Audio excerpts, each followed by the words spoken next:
ఆ!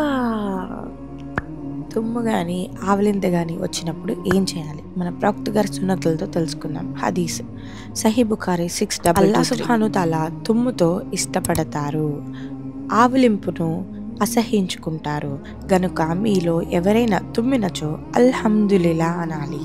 ఇది విన్న ప్రతి ముస్లిం యారహముకల్లా బదులివ్వడం తప్పనిసరి హక్కు. ఇక ఆవలింపు ఇది శైతాన్ తరపు నుండి వస్తుంది కనుక ఆవలింతు వారు పూర్తి శక్తితో దాన్ని ఆపుకోవాలి. ఎందుకనగా మీలో ఎవరైనా ఆవలించినప్పుడు శైతాన్ చూసి సంబరపడతాడు. ఇంకొక హదీస్ తెలుసుకుందాం. అబూ హురైరా రదియల్లాహు అన్హు గారి ఉల్లేఖనం ప్రకారం సహీ బుఖారీ 6224లో ప్రవక్త ముహమ్మద్ సల్లల్లాహు అలైహి వసల్లం గారు ఇలా తెలియజేశారు. అల్హమ్దులిల్లా. ఇప్పుడు నువ్వు అల్హమ్దులిల్లా అన్నావా? అవును. అయితే అది నేను విన్నాను కాబట్టి యా రెహముకల్లా అనాలి. యాచ్.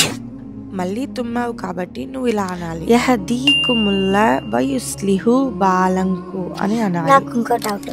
మళ్ళీ తుమ్మితే యహదీముకుల్లా వయుస్లిహు బాలంకు అనాలన్నారు కదా, ఒకవేళ వాళ్ళు తిరిగి తుమ్మకపోతే? తుమ్మిన వ్యక్తి అల్హమ్దులిల్లా అనాలి, విన్నవారు యా రెహముకల్లా అనాలి.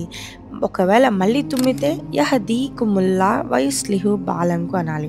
ఒకవేళ ఆయన తుమ్మకపోయినా కూడా ఆయన తప్పకుండా యహదీకుముల్లా వయుస్లిహు బాలంకు అనాలి. సహీ ముస్లిం 2992 ఇంకొక హదీస్ తెలుసుకుందాం. తుమ్మిన వ్యక్తి అల్హమ్దులిల్లా అన్నప్పుడే మీరు యా రెహముకల్లా అనండి. అతడు అల్హమ్దులిల్లా అనకపోతే మీరు జవాబు ఇవ్వకండి అని ప్రవక్త ముహమ్మద్ సల్లల్లాహు అలైహి వసల్లం గారు చెప్పగా నేను విన్నానని అబూ ముసా రదియల్లాహు అన్హు గారు ఉల్లేఖిస్తున్నారు.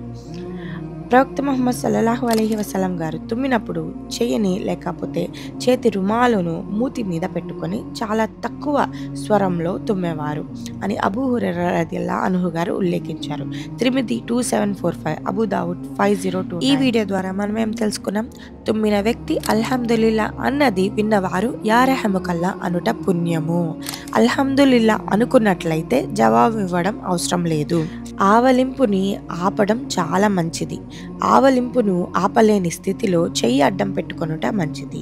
తుమ్మేటప్పుడు చెయ్యి లేక రుమాలు ఏదైనా అడ్డం పెట్టుకోవాలి. తుమ్మినప్పుడు ఆవలించినప్పుడు తక్కువ శబ్దం రాని ఘనంగా అనగా పెద్దగా తుమ్మడం వలన అసహ్యం ఏర్పడును. దయచేసి ఇలాంటివి తగ్గించుకోవడం మంచిది. చాలామంది చాలా పెద్దగా తుమ్ముతూ ఉంటారు, అది మంచిది కాదు. మీకు కనుక నా వీడియో నచ్చితే please do like and follow and subscribe for more such videos.